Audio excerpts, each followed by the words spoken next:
Hey everyone, welcome to my channel Wangxian fan fiction explanation. तो कैसे हो आप सब? मैं उम्मीद करती हूँ कि आप सब बहुत अच्छे होंगे। तो आज मैं आपके साथ Yizhan fan fiction trapped in mafia world का नेक्स्ट पार्ट शेयर करने वाली हूँ। उससे पहले चैनल पे नए आए हैं तो प्लीज़ चैनल को सब्सक्राइब, वीडियो पसंद आती है तो लाइक कर दीजिएगा। जो इससे पहले वाला पार्ट था उसमें हमने देखा था कि जो वीइंग है वो रात को अपने रूम में सोया हुआ था, लेकिन तभी अचानक से उसे कुछ नॉइज सुनाई देती है। जैन उठकर बैठ जाता है और चारों तरफ देखता है। फिर वो सोचता है शायद ऐसे ही होगा, लेकिन फिर से उसे नॉइज सुनाई देती है कि जैसे कोई लेडी चिल्ला रही थी। वीइंग ये देखकर डर जाता है और वो अपने रूम से बाहर निकलता है और वो उस रूम के पास चला जाता है जहाँ से वो नॉइज आ रही थी। नॉइज एक लेडी की थी जो कि चिल्ला रही थी। ऐसा लग रहा था उस लेडी के साथ जैसे कोई फोर्स कर रहा हो। जैन उस रूम के पास पहुंच जाता है और वो जैसे ही उस रूम का डोर ओपन करता है तब वो अपने सामने का सीन देखकर पूरा फ्रीज हो जाता है। जैन की आंखों से आंसू गिरने लगते हैं। जो उसने अपने सामने देखा उसे देखकर बेड पर एक लेडी थी जिसके हाथ हैंड क्लब से बंधे हुए थे बेड पर, और उसकी आंखों पर कपड़ा था और वो लेडी पूरी तरह से नेकेड थी। और जू जैन सिंह उसे फोर्स कर रहा था, फोर्सफुली उसके साथ इंटीमेट हो रहा था और वो लेडीज बहुत ही ज़्यादा चिल्ला रही थी पेन में। उनमें से किसी ने भी जैन को वहां पर नोटिस नहीं किया था। जैन जैसे ही ये देखता है तो वो जल्दी से डोर को बंद कर लेता है। वो बहुत ही ज़्यादा घबरा जाता है। उसे कुछ भी समझ नहीं आता कि अभी उसने क्या देख लिया अपनी आंखों के सामने। जैन फिर अपने मन में सोचता है कि नहीं, मुझे उसकी हेल्प करनी होगी, मुझे कुछ तो करना होगा, हाँ मुझे करना होगा। फिर वो उस डोर की ओर देखता है। जैन उस लेडी की हेल्प करना चाहता था क्योंकि वो डेविल जू जैन सिंह उसे फोर्स कर रहा था ये बोलें कि वो उसका रेप कर रहा था। जैन बहुत ही घबराया हुआ था और वो घबराते हुए उस डोर को देख रहा था। वो उस डोर को ओपन करके उस लेडी की हेल्प करना चाहता था, लेकिन कैसे? शायद वो ऐसा कर नहीं सकता था। जैन सोचता है कि क्या क्या वो गार्ड को बता दे। हाँ, वो उसी गार्ड को बताना चाहिए। हाँ, ये करना सही होगा, वरना अगर जैन उसकी हेल्प करने के लिए गया अकेला तो हो सकता है कि जू जैन सिंह उस पर भी हमला करे या फिर उससे भी कुछ बुरा उसके साथ हो सकता है। इसीलिए जैन धीरे धीरे करके अपने कदमों को पीछे करने लगता है, लेकिन तभी अचानक से वो किसी के चेस्ट से टकरा जाता है। ये देखकर जैन घबरा जाता है और वो जल्दी से पीछे टर्न होता है। वहां पर वांग ईबो खड़ा हुआ था। ईबो को देखकर जल्दी से उसे कुछ बताने की कोशिश करता है, लेकिन वो नहीं जानता कि वो क्या बोले। इसीलिए जैन सिर्फ अपने हाथ की एक फिंगर को उस रूम की ओर कर देता है। ईबो उस रूम की ओर देखता है। ईबो भी अच्छे से उन आवाज़ों को सुन सकता था क्योंकि वो भी उस रूम के सामने खड़ा हुआ था। ईबो फिर जैन को देखता है जो कि डरा हुआ था और उसकी आंखों से आंसू बह रहे थे। ईबो फिर जैन को देखता है और बोलता है जाओ यहाँ से। जैन बोलता है लेकिन वहां ईबो जैन को डांटते हुए बोलता है मैंने कहा जाओ यहाँ से। जैन अपने सर को नीचे करता है और वो चुपचाप वहां से चला जाता है। इसके बाद ईबो जैन को जाते हुए देखता है और अपने गुस्से पर कंट्रोल करता है और अपनी आंखों को बंद कर लेता है।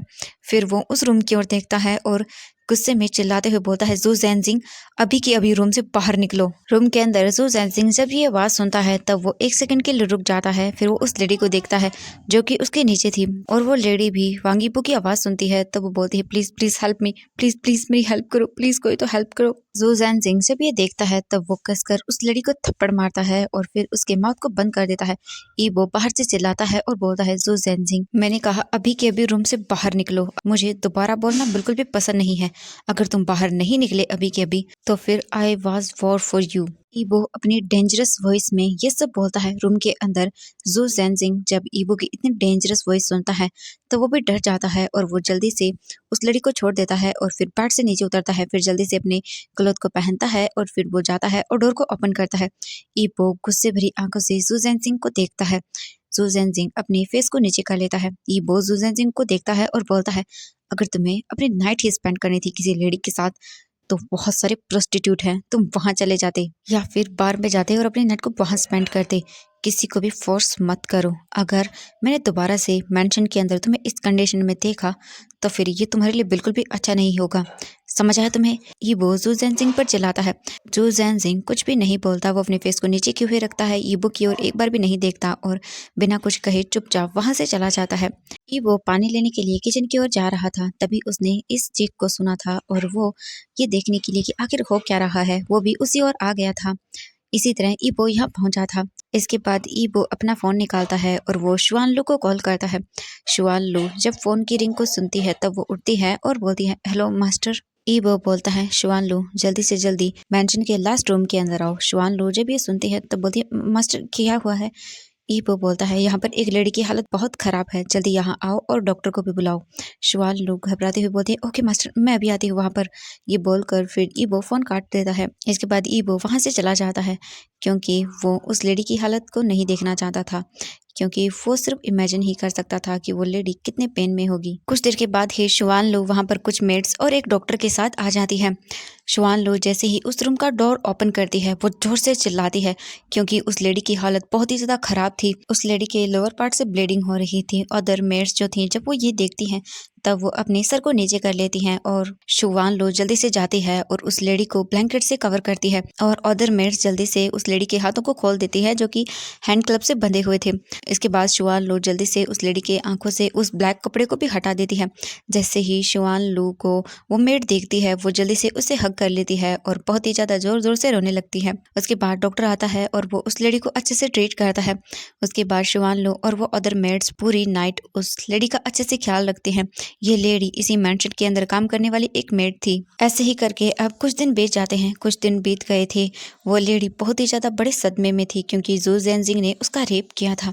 वो लेडी चाहती थी कि जू जेनजिंग को सज़ा मिले जो भी उसने किया है उसके लिए, लेकिन वो ऐसा नहीं कर सकती थी क्योंकि वो जानती थी कि कोई भी जू जेनजिंग को सज़ा नहीं देगा।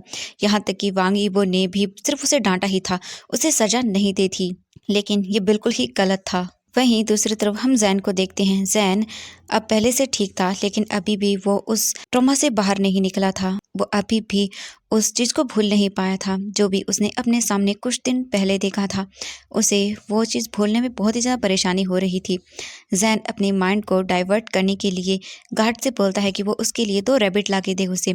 तो गार्ड जैन के लिए 2 रैबिट लाकर उसे दे देते हैं। इवनिंग के टाइम जैन अपने साथ सोंगजियांग, शुआन लू और हाइक्वान को लेकर जाता है गार्डन में और उन्हें दिखाता है अपने गार्डन को। वो सभी गार्डन को देखते हैं। इसके बाद जैन एक छोटे से पेंट हाउस के पास जाता है और उसके डोर को ओपन करता है।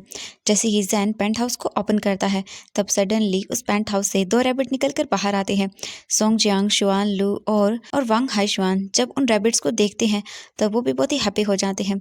वो सभी प्यार से उन रैबिट्स को देख रहे थे। सोंगजियांग एक रैबिट को अपने हाथ में पकड़ने की कोशिश करता है, लेकिन वो रैबिट उसके हाथ में नहीं आता और वो दूसरे डायरेक्शन में चला जाता है। ये देख कर वांग हाइशुआन बहुत ही ज़्यादा हंसता है और फिर वो खुद एक रैबिट को पकड़ता है और सोंगजियांग के हाथों में दे देता है। सोंगजियांग उस रैबिट को देखता है और स्माइल करता है। वांग हाइशुआन सोंगजियांग को बोलता है, देखो ये कितने प्यारे हैं। सोंगजियांग जब ये सुनता है तो वो स्माइल करता है और बोलता है कि हाँ, सच में ये बहुत ही प्यारे हैं। तभी शुआन लू भी एक दूसरे रैबिट को अपने हाथों में लेती हैं और वो भी उसके साथ खेलती हैं। तभी सोंगजियांग बोलता है, क्या मैं इसके साथ पूरा दिन खेल सकता हूँ? ये बहुत स्वीट है। वो सभी वहाँ पर बैठ जाते हैं। जैन भी शुआन लू के पास जाता है और वहाँ पर बैठ जाता है। शुआन लू जैन को देखती है और बोलती है, इन रैबिट्स को यहाँ लाने के लिए किसने कहा था? जैन शुआन लू को देखता है और बोलता है कि एक्चुअली मैंने कहा था गार्ड को। शुआन लू बोलती है कि ओह अच्छा। वो सभी वहाँ पर बैठते हैं और बातें करने लगते हैं। वहीं उन सभी को नहीं पता कि कोई उन सबको दूर से देख रहा था और ये और कोई नहीं, हमारा वांग यीबो है। वांग यीबो अपनी रूम के बालकनी से उन सबको देख रहा था, लेकिन उस सब में से एक पर्सन ऐसा था जिसने ईबो के ध्यान को पूरी तरह से अपनी ओर करके रखा था। वो और कोई नहीं, हमारा जैन था। ईबो उन सबको देखते हुए अपने मन में सोचता है कि पेट्स मेरे मैंशन में बिल्कुल भी अलाउड नहीं है। छोड़ो, खैर मुझे क्या, इन सबको एंजॉय करने दो, मुझे इन सब से कोई फ़र्क नहीं पड़ता है। वो फिर अपनी आइज़ को उन सब से हटा लेता है और फिर वो वापस अपने रूम के अंदर जाता है और फिर वो मेज़ के पास जाता है और अपने फ़ोन को पिक करता है। अब हम देखते हैं नेक्स्ट डे का सीन। नेक्स्ट डे जैन अपने बनीज़ को देखने के लिए गार्डन में जाता है, लेकिन जब वो वहाँ जाता है तब वो देखता है कि उसके रैबिट्स का पेंट हाउस वहाँ पर नहीं है और न ही रैबिट्स हैं। ये देख कर जैन थोड़ा सा घबरा जाता है। फिर वो सोचता है कि शायद हो सकता है शुआन लू को पता हो सकता है उन्होंने रैबिट्स को कहीं और रखा हो। ये सोचकर जैन जल्दी से मैंशन के अंदर जाता है और वो शुआन लू को ढूंढना शुरू कर देता है। फिर जैन जल्दी से किचन में जाता है। शुआन लू किचन में बैठी हुई थी और वो न्यू मेड्स को कुछ काम बता रही थी। जैन उनके पास जाता है और बोलता है, शीजे। जैसे ही शुआन लू जैन को देखती हैं तब वो बोलती है कि हाँ जैन, क्या हुआ? जैन शुआन लू को देखता है और बोलता है कि शीजे, मेरे रैबिट्स गार्डन में नहीं है, ना ही मेरे रैबिट्स हैं और ना ही उनका पेंट हाउस है। क्या आपको पता है कि वो कहाँ है? मैंने उन्हें ढूंढा लेकिन वो मुझे नहीं मिले। शुआन लू जब ये सुनती हैं तब वो अपनी चेयर से उठ जाती हैं। फिर उन मेड्स की ओर देखती हैं और बोलती हैं, अपना काम ठीक से करो और कोई गलती नहीं होनी चाहिए, मैं थोड़ी देर में आती हूँ। इसके बाद शुआन लू जैन को देखती हैं और बोलती हैं, जैन किचन से बाहर चलो। मैं तुम्हें सब बताती हूँ, जैन बोलता है। ओके। इसके बाद जैन और शुआन लू दोनों किचन से बाहर आते हैं और वो एक कांच की विंडो के पास जाकर खड़े हो जाते हैं। जैन शुआन लू को डरी हुई आंखों से देखता है और बोलता है, शिजे मुझे मुझे बताइए ना जल्दी से। शुआन लू जैन को देखती हैं और बोलती हैं, जैन एक्चुअली वो क्या है कि तुम्हारे रैबिट्स यहाँ नहीं है। ये सुनकर जैन घबरा जाता है और बोलता है कि क्या मतलब है आपका, शिजे यहाँ नहीं है? क्या मतलब है? क्या क्या उन्हें कहीं और रखा गया है? प्लीज़ मुझे बता दीजिए उन्हें कहाँ रखा गया है। वो क्या है कि मेरे बनीज भूखे होंगे, उन्होंने खाना नहीं खाया तो मैं उन्हें वहां जाकर खाना खिला दूंगा। शुआन लो जैन को देखती हैं और बोलती है कि जैन दरअसल जैन बात यह है कि अब वो नहीं रही। ये सुनते ही जैन को बहुत बड़ा झटका लग जाता है। उसे यकीन ही नहीं होता है कि उसने अपने कानों से अभी भी क्या सुना। कुछ दिन पहले ही जैन को वो रैबिट मिले थे और आज शुआन लू बोल रही कि वो नहीं रहे। इसका क्या मतलब है? आप ऐसा क्यों बोल रही हो? जहन को कुछ भी समझ नहीं आता। वो बोलता है, शीजी ये आपका क्या मतलब है कि वो नहीं रहे? शुआन लो जैन को देखती हैं और बोलती हैं, जैन जू सैनजिंग ने उन दोनों को मार डाला और फिर वो उन्हें खा गया। ये बोलकर शुआन लू अपने फेस को नीचे कर लेती है। जैन जैसे ही ये सुनता है उसे बहुत बड़ा झटका लग जाता है। जैन बोलते, क्या कोई कोई इतना बेदर्द कैसे हो सकता है? और नन्हे से जानवरों को कोई कैसे? जैन को यकीन नहीं होता है। जैन को अपने हार्ट में बहुत ही ज़्यादा पेन फील होता है और वो अपने चेस्ट पर अपना हाथ रख लेता है। जैन रोते हुए शुआन लू को देखता है और बोलता है, आपने उन्हें रोका क्यों नहीं? शुआन लू जैन को देखती है और बोलती है, जैन मैंने उसे रोका था, मैंने उससे कहा था कि ये तुम्हारे रैबिट हैं, लेकिन उसने कहा कि मैंशन के अंदर पेट अलाउड नहीं है और उसने उन्हें मार डाला। आई एम सॉरी जैन, मैं उसे नहीं रोक सकती थी, मेरे पास उसे रोकने का अधिकार नहीं है। अगर मैं ऐसा करती तो फिर वो मेरे लिए बहुत बुरा होता। जैन आई एम सॉरी, मुझे खेद है कि मैं तुम्हारे रैबिट्स को नहीं बचा पाई। आई एम सॉरी जैन, मैं उन्हें बचाने में फेल हो गई। ये बोलकर शुआन लू जैन को देखती है। जैन बहुत ही ज़्यादा टूट जाता है ये सुनकर। वो बहुत बुरी तरह से रोने लगता है और अपने चेस्ट पर हाथ रख कर नीचे बैठ जाता है और रोने लगता है। जैन की आंखें पूरी तरह से आंसुओं से भर गई थी। शुआन लू जैन को जब ऐसे देखती हैं तब वो जैन के लिए बहुत ही वरिड हो जाती हैं और वो भी जैन के साथ नीचे फ्लोर पर बैठ जाती हैं और उसे कंफर्टेबल फील करवाती हैं और उसे शांत करने की कोशिश करती हैं। जैन अपने मन में सोचता है कि ये बस उसके खरगोश के लिए नहीं है, वो अपनी फूटी किस्मत पर रो रहा है, क्योंकि जब भी जिस पर्सन से उसने प्यार किया है वो उससे दूर हो जाता है या फिर मर जाते हैं। क्या वो इतना डिस्गस्टिंग है? सबसे पहले उसके माता पिता मर गए, उसके बाद जिस पुलिस ऑफिसर ने उन दोनों को अडॉप्ट किया, उसका और उसके ब्रदर का ख्याल रखा, वो मर गया। उसके बाद जोचिंग का किडनैप हो गया और अब उसके बनीज भी उसे छोड़ के चले गए। हमेशा मेरे साथ ही ऐसा क्यों होता है? क्यों मुझे ही वो पर्सन छोड़ के चले जाते हैं जिनसे मैं प्यार करता हूँ, जिनकी मैं केयर करता हूँ? मेरी ही ऐसी किस्मत क्यों है? अब बस मेरे पास यूबिन ही बचा है। जैन बहुत ही बुरी तरह से रोने लगता है। दूसरी तरफ शुआन लू जैन को देखती हैं और बोलती है, जैन जैन प्लीज शांत हो जाओ। मैं जानती हूँ कि वो खरगोश तुम्हारे लिए प्रेशियस थे, लेकिन मैं क्या करूँ? आई एम सॉरी, लेकिन मैं तुम्हारे लिए और खरगोश ले आऊंगी। जैन प्लीज रोना बंद करो। जैन शुआन लू को देखता है और रोते हुए बोलता है, वो इतना क्रूर कैसे हो सकता है? वो कैसे मार सकता है उन बनीज को? और जैन रोने लगता है। शुआन लू बोलती है, जैन जैन प्लीज शांत हो जाओ। वहीं थोड़ी दूर पर वांग ईबो खड़ा हुआ था और वो जैन और शुआन लू को देख रहा था। ईबो 5 मिनट पहले ही यहाँ पर आया था और उसने सभी बातें सुन ली थी। वो बस चुप होकर शुआन लू और जैन को ही देख रहा था। तभी अचानक से जैन फ्लोर से उठता है और वो अपने रूम की ओर भाग जाता है रोते हुए। शुआन लू जैन को ऐसे देखकर बहुत ही वरिड हो जाती हैं और वो जैन के पीछे जाने के लिए मुड़ जाती हैं। तभी अचानक से वो वांग यीबो को वहां पर देखती हैं और वो उनके सामने आकर रुक जाती है और शुआन लू फिर यीबो के सामने बो करती है और बोलती है, मास्टर। यीबो शुआन लू को देखता है और बोलता है, शुआन लू क्या सच में जैन जूलियो ने उन रेबिट्स को मार डाला है? शुआन लू ईबो को देखती हैं और बोलती है, यस मास्टर। इसके बाद ईबो शुआन लू को देखता है और बोलता है, शुआन लू तुमने मुझे पहले क्यों नहीं बताया? शुआन लू जब ये सुनती हैं तब वो शॉकिंग एक्सप्रेशन के साथ ईबो को देखती हैं और फिर अपने फेस को नीचे करती है और बोलती है कि बॉस, उसने कहा था कि यहाँ पर पेट्स अलाउड नहीं है, इसीलिए उसने उन्हें मार डाला। ये सुनकर ईबो कोल्डली शुआन लू को देखता है और फिर बोलता है कि ओके अब तुम जाओ। इसके बाद शुआन लू ईबो को बो करती है और बोलती है, ओके मास्टर, और फिर वो वहाँ से अपने काम करने के लिए चली जाती है। ईबो फिर अपने वॉच को देखता है, टाइम को चेक करता है और फिर वो भी वहाँ से चला जाता है।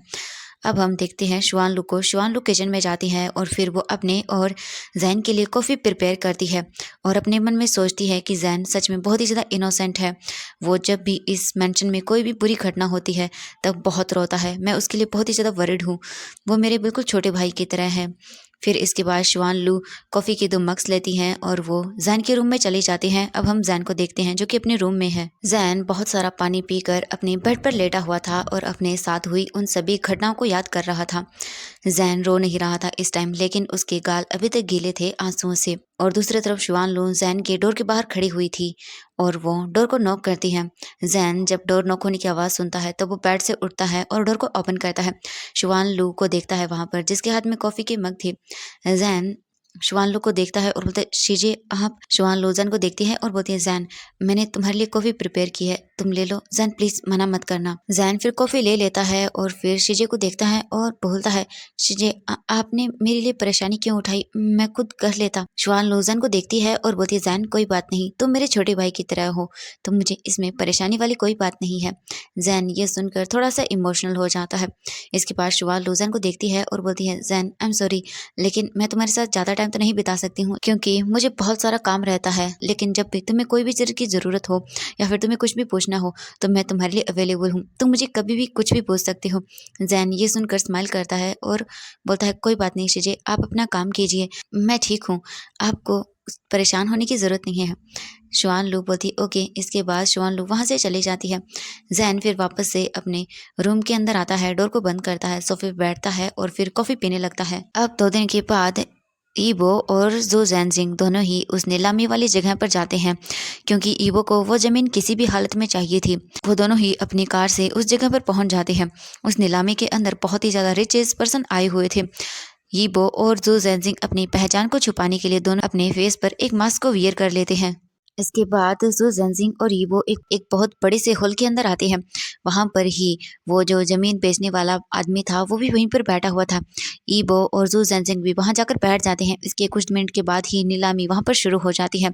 जितने भी पर्सन आए हुए थे सभी बहुत ही ज़्यादा पैसे लगाते हैं उस ज़मीन के ऊपर, लेकिन 15 मिनट के बाद सिर्फ ईबो और एक लड़की ही वहाँ पर रह जाते हैं जो कि उस ज़मीन के लिए बोलियां लगा रहे थे। लेकिन एक पर्सन तभी ईबो से बात करने लगता है। ईबो इसे इरिटेट हो रहा था और वो उस पर्सन को इग्नोर करने की कोशिश करता है, लेकिन वो पर्सन बार बार ईबो से कुछ ना कुछ पूछ रहा था जिससे ईबो जो है वो उस कन्वर्सेशन पर ध्यान नहीं दे पाता है और उसका माइंड डाइवर्ट हो जाता है। ईबो इस पर्सन को बहुत ही ज़्यादा डांटता है, लेकिन जब तक वो संभल पाता तब तक वो ज़मीन उसके हाथ से जा चुकी थी। उस लड़की ने उस ज़मीन को बाय कर लिया था। ये देखकर ईबो बहुत ही ज़्यादा गुस्सा हो जाता है। ईबो उस लड़की को जिसने ज़मीन बाय की थी उसे और उस पर्सन को देखता है जो अभी उसे परेशान कर रहा था। वो पर्सन उस लड़की के पास जाता है और उसका हाथ थाम लेता है। ये देखकर ईबो समझ जाता है कि उसकी चाल थी ये। जू जैनजिंग बोलता है, बॉस आई एम सॉरी, लेकिन अब हम कुछ नहीं कर सकते हैं। वो ज़मीन अब उस लड़की को बिलोंग करती है। ईवो सब कुछ समझ गया था कि हाँ ये उसकी चाल थी, उसी ने ये सब किया है। उसने ही अपने एक आदमी को भेजा ताकि मेरा माइंड डाइवर्ट हो सके और उसी में उसने फ़ायदा उठाया और उस ज़मीन को ले लिया। सच में बहुत ही ज़्यादा चालाक है ये लड़की। ये बोलकर ईबो गुस्से में वॉल पर एक पंच मारता है। जू जैनजिंग बोलता है, बॉस प्लीज शांत हो जाइए। ईबो बोलता है, मैं कैसे शांत हो जाऊं, वो प्लेस बिल्कुल परफेक्ट था मेरे लिए जहाँ से मैं ड्रग्स और अदर चीज़ें दूसरी कंट्री में सप्लाई कर सकता था, लेकिन इस चालाक लड़की ने मेरी पूरी योजना को बर्बाद कर दिया।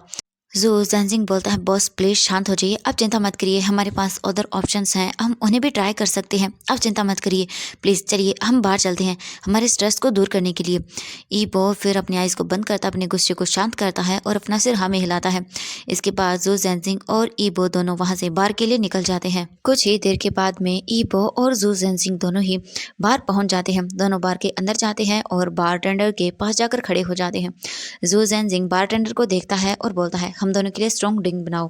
वो बारटेंडर बोलता है, ओके सर। इसके बाद वो बारटेंडर उन दोनों के लिए ड्रिंक बनाने लगता है। जू जैनजिंग ईबो को देखता है और फिर बोलता है कि बॉस देखिए यहाँ पर कितनी सारी गर्ल्स हैं, आप इनमें से किसी भी लड़की को चुन सकते हैं और उसके साथ अपनी सारी फ्रस्ट्रेशन निकाल सकते हैं। जू जैनजिंग केयरलेसली ये बोल देता है। ईबो जब ये सुनता है तब वो एक्सप्रेशनलेस फेस के साथ जू जैनजिंग को देखता है, फिर अपनी आइज को रोल करता है और दोबारा से बारटेंडर को देखने लगता है। ईबो किसी भी लड़की को टच करने में कोई इंटरेस्ट नहीं रखता है, यहाँ तक कि उसने आज तक अपने नाइट को किसी के साथ स्पेंड भी नहीं किया है। ईबो भले ही कितना ही बुरा क्यों न हो, लेकिन उसने आज तक किसी को टच नहीं किया है, वो अभी तक वर्जन है। ईबो इसके बाद जू जेनजिंग को बोलता है कि तुम चाहे तो जा सकते हो, मुझे किसी को टच करने में कोई इंटरेस्ट नहीं है। तभी बारटेंडर ईबो को देखता है और फिर बोलता है कि सर आपकी ड्रिंक। इसके बाद बारटेंडर उस स्ट्रॉन्ग ड्रिंक को ईबो और जू जेनजिंग के सामने पेश करता है। जू जेनजिंग फिर वाइन के गिलास को ईबो को देता है और बोलता है बॉस ये आपके लिए। ईबो फिर ड्रिंक का ग्लास लेता है और एक घूंट के अंदर ही पूरी को पी जाता है। ये देखकर जू जेनजिंग शॉकिंगली ईबो को देखता है। ईबो फिर दोबारा से बारटेंडर को देखता है और बोलता है कि और। इसके बाद वो बारटेंडर फिर से ईबो के लिए एक स्ट्रॉन्ग गिलास बनाता है वाइन का।